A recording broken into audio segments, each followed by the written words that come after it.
après avoir regardé la vidéo sur l'enseignement le plus détesté de Jésus. Plusieurs personnes m'ont écrit de longues et tristes lettres.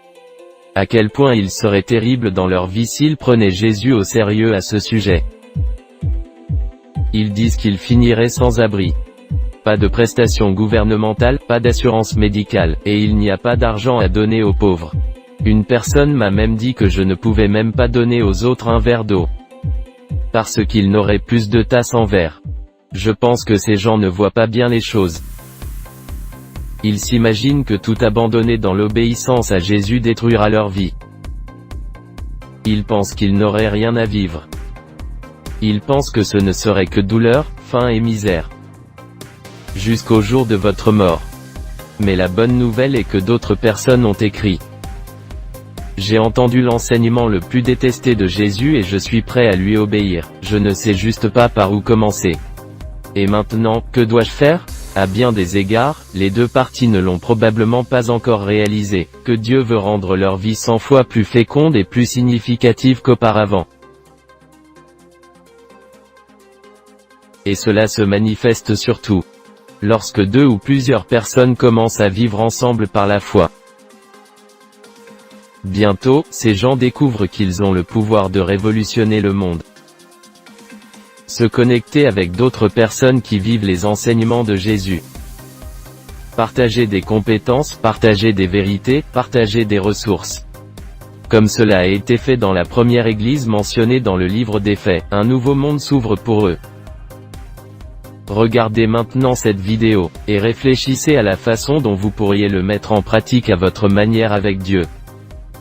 Je dois préciser dès le début que ce que je vais détailler dans cette vidéo, techniquement, ce n'est pas un commandement de Jésus. Il y a plusieurs indices dans les enseignements de Jésus sur le sujet, mais il n'est pas détaillé comme un commandement clair.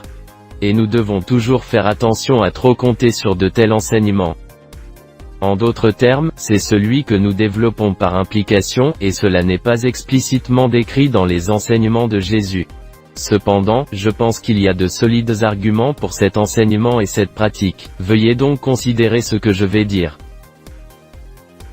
Je parle de l'idée que les chrétiens fassent partie d'une communauté. Contrairement à être un croyant individuel opérant complètement seul. Maintenant, il y a certainement des moments où chacun a besoin d'avoir le genre de personnage qui défend fermement la vérité. Même quand tout le monde est contre. Cependant, en général, je crois que les chrétiens sont appelés à vivre et à agir en communauté avec d'autres croyants. Même s'ils ne sont qu'un ou deux autres chrétiens. Il peut même s'agir d'un mari ou d'une femme. Maintenant, pourquoi dis-je que je pense que nous devrions généralement vivre en communauté ? Eh bien, commençons par regarder ce que dit Jésus, quand il a reçu l'ordre de prier le Notre Père. Dis, Notre Père, que tu es au ciel. Donnez-nous notre pain quotidien aujourd'hui. Pardonne-nous nos offenses quand nous pardonnons à ceux qui nous ont offensés. Ce n'est pas unique, non ? Voyez-vous comment Jésus suppose que nous prierons dans le cadre d'une communauté ou d'une famille chrétienne ? En fait, il dit que nos prières seront exaucées, quand 2 ou 3 sont d'accord. Je ne sais pas si je parle beaucoup d'une personne qui prie seule. Nous avons besoin de plus de ce genre de prière unie. Jésus a également dit, où 2 ou 3 sont réunis en mon nom, je suis au milieu d'eux. Maintenant, qu'est-ce que cela implique ? Cela n'implique-t-il pas qu'il n'est pas présent lorsque nous insistons pour opérer seul ? Je pense que c'est ce que cela implique, surtout si la raison pour laquelle nous sommes seuls est pourquoi nous sommes trop fiers ou égoïstes pour accepter la correction des autres. Vivre et travailler avec d'autres croyants est plus difficile car cela signifie que nous serons interrogés, voire critiqués. Nous devons faire rapport. Nous sommes ouverts à la critique, et c'est un sujet sur lequel vous pouvez en dire long. Mais pour l'instant, je ne dirai qu'une chose de la critique. Connaissez-vous le mot hypocrite ? Savez-vous ce que cela signifie littéralement ? Le préfixe hypo signifie ci-dessous. Comme le mot hypodermique signifie une aiguille qui passe sous la peau. Par conséquent, être un hypocrite signifie avoir moins de critiques. Cela signifie ne pas accepter la critique et ne pas se critiquer soi-même. Vous devenez hypocrite ou hypocrite. Mais bon, le fait de vivre dans une communauté chrétienne expose chacun de nous à la critique. Il est beaucoup plus difficile de cacher votre hypocrisie lorsque vous êtes entouré d'autres personnes qui voient comment vous vivez les 6 autres jours de la semaine. Considérez maintenant les implications des enseignements de Jésus sur les chrétiens vivant ensemble. Quel était l'enseignement le plus important de Jésus? Il a lui-même dit qu'aimer Dieu et aimer les autres résumait tout ce qui est enseigné dans la Bible. L'amour est donc l'enseignement le plus important. Jésus a même dit: « Le monde saura que vous êtes mes disciples si vous vous aimez. » Parlait-il d'une personne vivant seule quand il a dit cela? Non. Ce n'est pas possible. Comment une personne, isolée des autres, montre-t-elle le véritable amour? Ce que le monde veut et a besoin, c'est voir des gens qui ont le genre d'amour que Jésus avait. Et j'ai peur de dire que je n'ai vu cet amour dans aucune des églises que j'ai rencontrées. Jésus a prédit que dans les derniers jours, l'amour de beaucoup se refroidirait. Maintenant, ce n'est pas nécessairement le cas pour nous tous.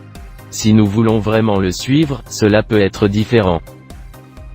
Jésus nous ordonne de prendre notre croix et donner notre vie amoureuse de Dieu et des autres. Tout cet accent mis sur l'amour implique la communauté chrétienne de la manière la plus puissante possible. L'amour implique plus d'une personne qui sert, pardonne, aide et dirige. Il y a un passage populaire d'Hébreux qui dit que nous ne devons pas arrêter de nous rassembler. Il dit que cela deviendra de plus en plus important, surtout quand nous voyons la venue de Christ venir. Ce verset est souvent utilisé pour faire pression sur les chrétiens pour qu'ils aillent à l'église le dimanche matin, mais je pense que cela signifie beaucoup plus que cela. Cette expression, se rassembler, est utilisée dans d'autres parties de la Bible et je pense qu'il parle de vivre ensemble 24 heures par jour, 7 jours par semaine. Voir le livre des Actes chapitre 11, verset 26. Dit qu'ils se sont rencontrés là-bas toute une année avec l'église et a enseigné à beaucoup de gens. Maintenant, cela devrait être une très longue réunion, donc cela a duré toute une année. Mais ce n'était pas une simple rencontre. Il s'agit de vivre avec l'Église pendant une année entière. Le jour de la Pentecôte, après que des milliers de personnes aient été remplies du Saint-Esprit, la Bible dit que tous ceux qui ont cru étaient ensemble. Et ils avaient tout en commun. Il dit qu'ils ont vendu leurs propriétés et leurs propriétés, et tout distribué selon ses besoins. Et endurer à l'unanimité tous les jours dans le temple et rompre le pain dans les maisons. Ils ont mangé ensemble avec joie et simplicité de cœur. 2 chapitres plus tard, il y a eu une autre grande effusion de l'Esprit de Dieu. Et dit que il n'y avait aucun besoin entre eux. Parce que tous ceux qui possédaient des propriétés ou des maisons les ont vendues, et a apporté le prix de ce qui a été vendu, et le mettre aux pieds des apôtres. Et a été distribué à chacun selon ses besoins. Lorsque vous étudiez les enseignements de Jésus, en particulier l'enseignement le plus détesté de Jésus, vous commencez à comprendre à quel point l'Église primitive comprenait clairement ce que signifiait être chrétien. Ils savaient qu'être chrétien signifiait tout abandonner pour Dieu. En conséquence, ils ont tout abandonné. Mais personne n'avait faim, parce qu'ils ont commencé à s'assurer de répondre aux besoins de base de la communauté chrétienne. Ceux qui avaient l'abondance partageaient avec ceux qui avaient peu ou rien. Paul a expliqué comment ce principe fonctionnait lorsqu'il a écrit sa 2e lettre aux Corinthiens. Il a dit: « Je ne dis pas ça donc il y a du mou pour les autres et pour vous l'étroitesse. Mais pour qu'à ce moment-là avec égalité, son abondance surmonte la pénurie. Afin que votre abondance puisse également planifier votre besoin. Pour qu'il y ait égalité. Comme il est écrit, qui en a pris beaucoup n'en avait pas plus. Et qui avait peu, n'en avait pas moins. » C'est donc un concept chrétien dans l'Église primitive pour tout partager les uns avec les autres. La Bible dit que dans les dernières années avant la venue de Jésus, Dieu rassemblera plusieurs tribus. Je le sais depuis de nombreuses années. Cependant, je n'ai jamais prétendu faire partie d'une de ces tribus. En fait, je vous ai prévenu plusieurs fois qu'aucun individu ne court dans une tentative humaine. Créer une organisation, puis l'appeler 12 tribus, ou le rassemblement surnaturel qui, selon la Bible, aura lieu dans les derniers jours. Mais j'ai également cessé de croire que cette réunion serait quelque chose de similaire au mythe du temps secret. Alors les églises deviennent excitées. Je ne pense pas que ce sera quelque chose qui arrivera totalement par notre propre volonté, aucun effort de notre part. Ce qui sera requis pour faire partie des 12 tribus trouvées dans le livre de l'Apocalypse. C'est exactement ce qu'il faut pour suivre Jésus maintenant. Et c'est un esprit humble, honnête et obéissant. Un esprit qui a faim et soif de plus de vérité. Et quelque chose qui nous aidera à trouver plus de cette vérité, c'est écouter d'autres personnes qui suivent une direction très similaire. Bien sûr, nous aurons nos différences. Mais quand nous nous entendons à la fin, nous pouvons tirer le meilleur parti de l'expérience de chacun. Dieu recherche des gens qui sont prêts à donner leur vie dans l'amour et à donner leur vie pour la vérité. Dans les années 1950, il y avait une chanson anglaise qui disait quelque chose comme « Donne-moi 10 hommes au cœur fort. Et je vous donnerai encore 10 000 hommes. » Eh bien, Jésus n'avait que 11 hommes, après avoir éliminé Judas, et a changé le cours de l'histoire humaine. Et il peut nous faire la même chose aujourd'hui, si nous le suivons. Je pense que Dieu veut changer le cours de l'histoire maintenant. Mais chercher des cœurs prêts à tout abandonner pour lui. Même fierté. Comment il commence à vivre chaque jour exclusivement pour lui. Et par son royaume de foi et d'amour. Au début de cette vidéo, j'ai dit que techniquement ce n'est pas une doctrine, elle peut être enseignée comme un commandement direct de Jésus. Cependant, je crois que j'ai fait de solides arguments pour que les chrétiens vivent ensemble, si possible, pour vivre et accomplir le reste de ce que Jésus a enseigné. La question ne devrait pas être de savoir si vivre ensemble dans une communauté chrétienne est nécessaire au salut, mais si vivre ensemble dans une communauté chrétienne nous aidera à être de meilleurs chrétiens. Si cela nous aide à rendre un témoignage plus efficace des enseignements de Jésus. Évidemment, vivre avec d'autres personnes aura ses inconvénients. Enlèvera votre vie privée. Et testera votre patience. Et restreindra une partie de votre liberté personnelle, mais en fin de semaine ou en fin d'année, ou à la fin de nos vies. Nous devons nous demander si nous remplissons plus, et si nous devenions plus forts en travaillant spirituellement au sein d'une équipe. Ou si nous accomplissons plus et grandissons spirituellement, faisant notre et suivre notre propre chemin. La seule chose dont une communauté a besoin, c'est de 2 ou 3 personnes.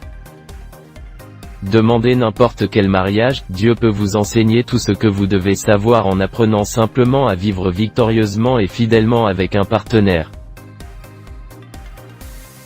Jésus a prié pour que ses disciples soient. Ayez une véritable unité pour que le monde puisse croire. Bien sûr, le monde ne sera pas impressionné par les trucs que nous pouvons faire seuls. Il ne sera pas impressionné par toute l'approche politique de la construction d'empires religieux, comme au nom de l'œcuménisme. Mais une fraternité mondiale attire votre attention.